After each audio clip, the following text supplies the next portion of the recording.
खबरों से आगे में आज शाम मजहबी गीतों के जरिए दिलों को जोड़ने की एक कोशिश, वाशिंगटन डीसी के ऑटो शो में रखी मुस्तकबिल की गाड़ियां और मगरिब के माजी का एक तारीख बाब इंसानी नुमाइशें।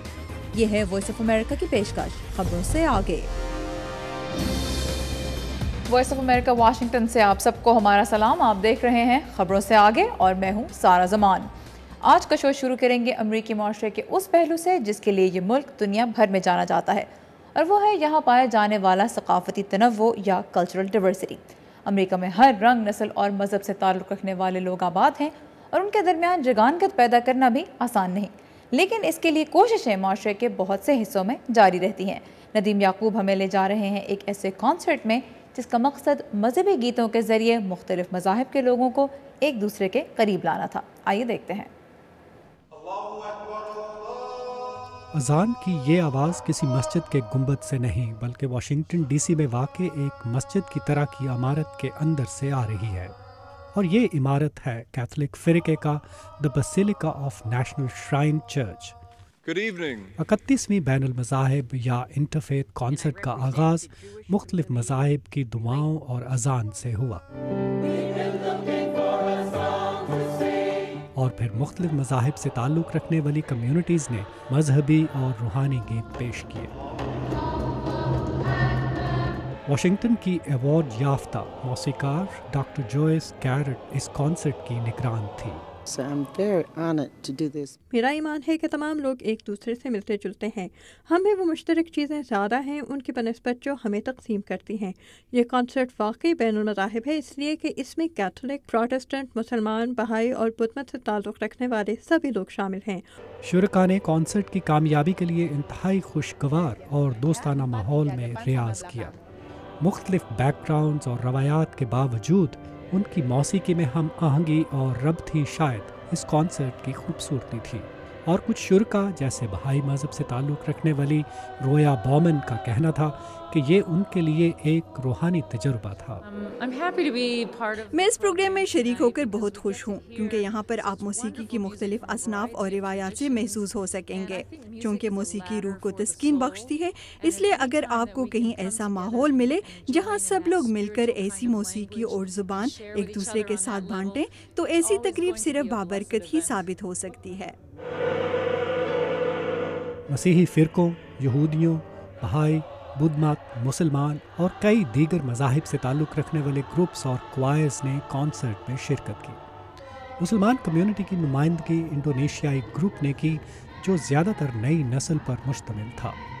कॉन्सर्ट के रूह रवां इंटरफेथ कॉन्फ्रेंस के ओहदेदार कैथोलिक मजहबी रहनुमा फादर क्लार्क लॉबेनस्टीन कहते हैं कि सब लोगों को मिलकर एक रवादार मुआशरे के लिए कोशिशें जारी रखनी होंगी। मौजूदा हालात में ये इंतहाई अहम है। ऐसे हालात में जब माशरे में नस्ली और मजहबी वजूहात की बिना पर बंटवारा काफ़ी ज़्यादा है, हमें मिलकर हम आहंगी पैदा करनी होगी। मेरे ख्याल में लोगों के लिए इकट्ठे मिलकर गाने, काम करने और एक दूसरे से बात करने का मौका एक रवादार माशरे की तश्कील के लिए संग मील की हैसियत रखता है। हम एक दूसरे के साथ तहम्मुल से पेश आते हैं और हम दूसरों की मौजूदगी की खुशी मनाते हैं। इख्तिताम से कबल गिरजाघर उस वक़्त गूंज उठा जब तमाम ग्रुप्स ने इकट्ठे मिलकर गीत पेश किए।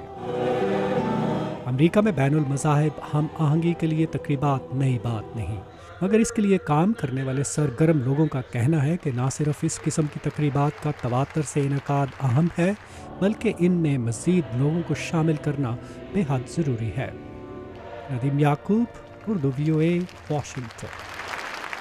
इस पुरसुकून कॉन्सर्ट से अब आपको लिए चलते हैं वाशिंगटन डीसी के सालाना ऑटो शो में, जहां ग्लोबल ऑटो इंडस्ट्री की जदीद तरीन गाड़ियां डिस्प्ले पर थीं।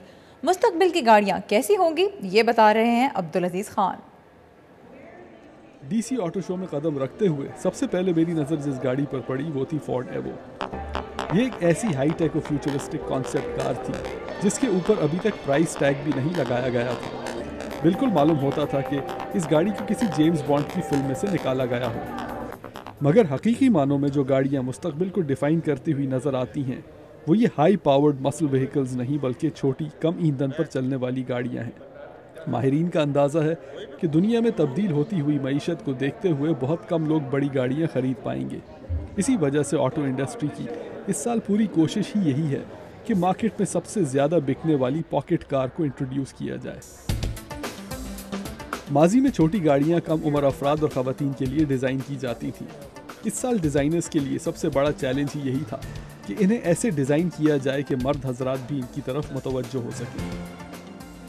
اور یہ چھوٹی گاڑیاں بڑے بڑے مردوں کو بیچنے کے لیے انہوں نے اس کو اندر سے بڑا بنایا ہے، اور نہ صرف اس کو اندر سے بڑا بنایا ہے بلکہ اگر آپ باہر دیکھیں گے تو اس کی لک بھی انہوں نے ریسنگ کار والی رکھی ہے تاکہ میل کنزیومر ان گاڑیوں کی طرف اٹریکٹ ہو سکے۔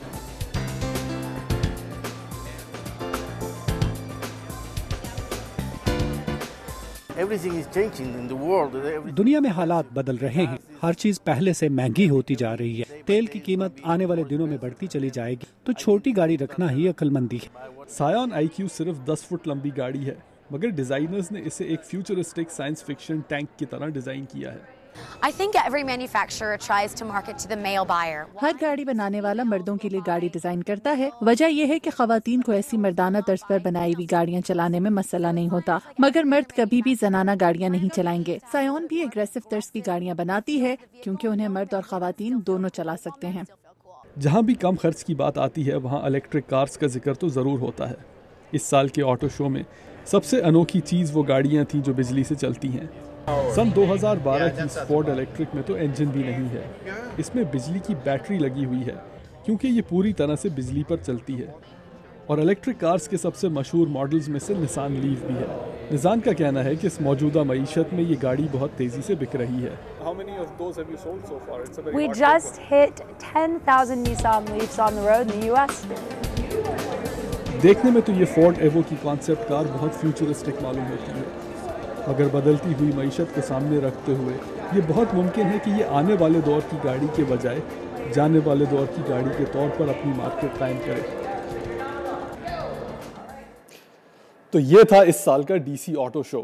بہت ممکن ہے کہ آنے والے دور میں سب سے بڑا چیلنج یہ ہو کہ گاڑیوں کے بارے میں لوگوں کی پریفرنسز کو کیسے تبدیل کیا جائے۔ ہماری جنریشن تو بڑی گاڑیوں کو اچھا سمجھتی آئی ہے کیونکہ ہم نائٹ رائڈر جیسے ٹی وی شوز دیکھ کر بڑے ہوئے ہیں۔ بیٹ مین بھی بڑی گاڑی چلاتا تھا اور جیمز بانڈ بھی بڑی گاڑیاں چلاتا رہا ہے، اس لیے آنے والی نسل کے ذہن کو ہی تبدیل کرنا پڑے گا۔ خاص طور پر ہالی ووڈ کی فلموں میں پروڈکٹ پلیسمنٹ اتنا اہم کردار ادا کرتا ہے، اس وجہ سے بہت ممکن ہے کہ آنے والی فلموں میں آپ اپنے پسندیدہ ہیروز کو اب چھوٹی گاڑیاں چلاتے ہوئے دیکھیں۔ ٹرانسفارمرز کی فلموں میں تو یہ آپ چھوٹی گاڑیاں پہلے ہی سے دیکھ چکے ہیں۔ تو یہ ہیں وہ تبدیلیاں جو مستقبل میں ہماری منتظر ہیں۔ اس بارے میں آپ کے کیا تاثرات ہیں یہ ہم جاننا چاہتے ہیں۔ آپ مجھ سے فیس بک پر رابطہ کر سکتے ہیں یا ہمیں ای میل کر سکتے ہیں۔ مجھے تلاش ہے ان دوستوں کی، ہمارے اندر وہ پاکستانی جذبہ یہ خود سے ہے، ان اساتذہ کی اور ان والدین کی جو بڑی خوبصورتی سے یہ نوجوان نسل کو پوری لگن کے ساتھ آنے والے کل کے لیے تیار کر رہے ہیں۔ مطلب حالات ایسے ہو گئے کہ وہ بچے جو ہیں وہ اس سن بلوغت کو تو پہنچ گئے ہیں لیکن وہ ذمہ داری اپنی محسوس نہیں کر پا رہے۔